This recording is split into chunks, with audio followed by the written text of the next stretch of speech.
இன்னும் சில நொடி பொழுதுகளில் தொடங்க இருக்கிறது. மக்களே, கல்வியில் சிறந்த கண்மணிகளே, உங்கள் அத்தனை பேரையும் ஒரு அரங்கம் நிறைந்த கரவொலியோடு முதலில் வருக வருகன் வரவேற்கிறோம். இதோ தமிழக வெற்றி கழகத்தினுடைய வெற்றி தலைவர் வருகிறார். உங்கள் அண்ணன் வருகிறார். வருங்கால மாணவர்களை வாழ்த்த வருங்காலம் வருகிறார்.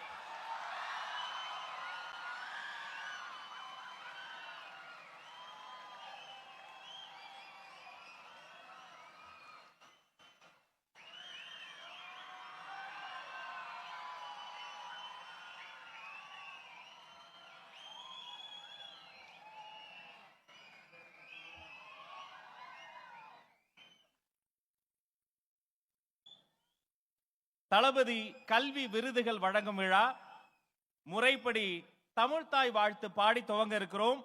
தமிழ்தாய் வாழ்த்து பாடுவதற்காக அனைவரும் எழுந்து நிற்கும்படி கேட்டுக்கொள்கிறோம். பாட வருகிறார் செல்வி சுபிக்ஷா.